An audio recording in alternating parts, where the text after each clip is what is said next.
नमस्कार मित्रों, संस्कृत ज्ञान सरिता चैनल में आप सभी का स्वागत है। चैनल को सब्सक्राइब करें, लाइक करें तथा बेल आइकन को प्रेस करें ताकि जो भी नया वीडियो है वो आप तक पहुंच जाए। आप अपने कमेंट्स करें कि आपको हमारी वीडियो कैसी लगी।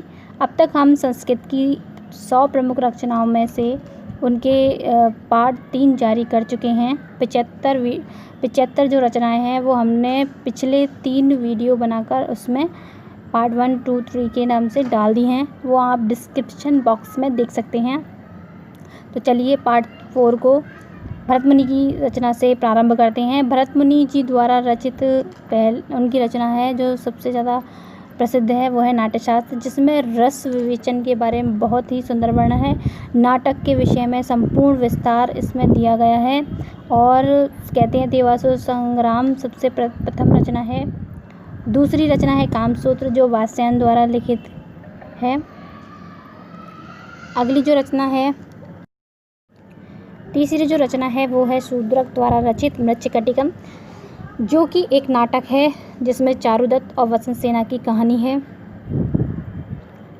चौथी जो रचना है वो है कौटिल्य द्वारा रचित अर्थशास्त्र।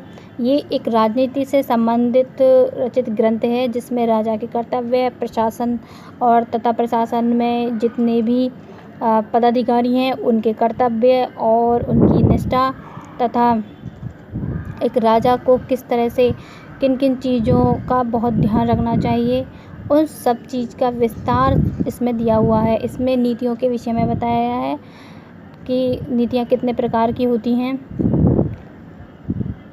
एक अच्छे राजा होने के गुण इसमें बताए गए हैं। मंत्री, अमात्य, कर्मचारी, गुप्तचर आदि सभी का बहुत ही सुंदर और बहुत ही विस्तार से इसमें विवेचन किया गया है। चौथे नंबर के बाद में जो 5वें नंबर की रचना है वो है जयदेव द्वारा रचित रतिमंजरी।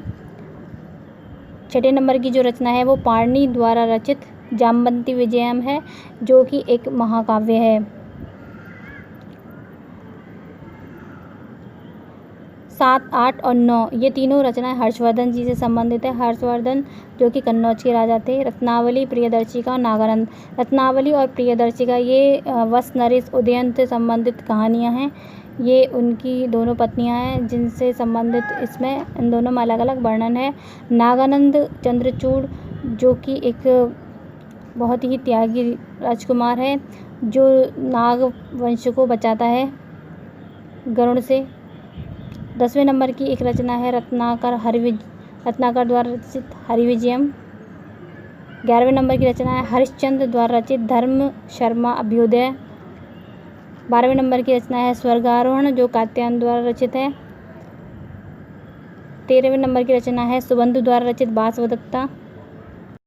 बासवदत्ता जो रचना है सुबंधु जी की वो वत्स, नरेश, उदयन और उनकी प्रिय रानी वासवदत्ता के प्रणय प्रेम से संबंधित कहानी है इसमें।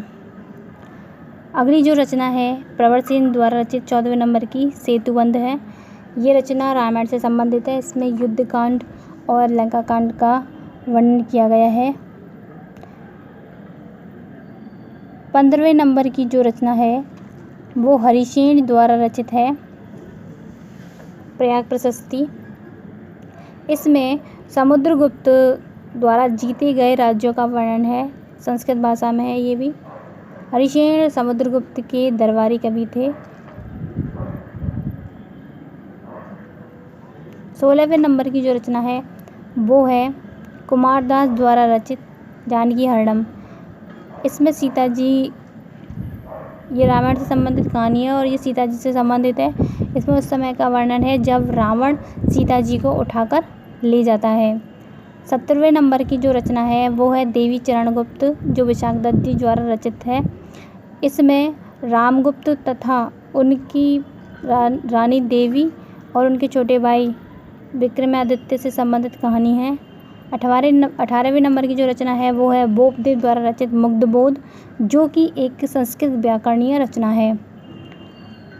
अगली जो रचना है वो है 19वें नंबर की जो हरदत्त द्वारा रचित पदमंजरी है। यह भी संस्कृत व्याकरण से संबंधित एक रचना है। 19वें नंबर के बाद में 20वें नंबर की जो रचना है वो विश्वनाथ जी द्वारा रचित साहित्य दर्पण है। इसमें साहित्य के विषय में विस्तार से चर्चा की गई है, संस्कृत साहित्य के विषय में। 21वें नंबर की रचना है वसुबंधु द्वारा रचित अभिधम्म कोश, जो बौद्ध धर्म से संबंधित है। 22वें नंबर की जो रचना है वो है भट्टी काव्य। भट्टी काव्य को रावण वध भी कहते हैं। इसमें राम के जन्म से लेके उनके द्वारा रावण के वध तक की पूरी कहानी है। 23वें नंबर की जो रचना है वो है रामचंद्र द्वारा रचित प्रक्रिया कौमुदी, जो संस्कृत व्याकरणीय रचना है। और 24वें नंबर की जो रचना है वो है आर्यभट्ट द्वारा रचित सूर्य सिद्धांत, जो कि खगोल शास्त्र पर आधारित रचना है, आर्यभट्ट द्वारा रचित। आपको ये वीडियो कैसा लगा कृपया आप कमेंट्स करें। नमस्कार, धन्यवाद।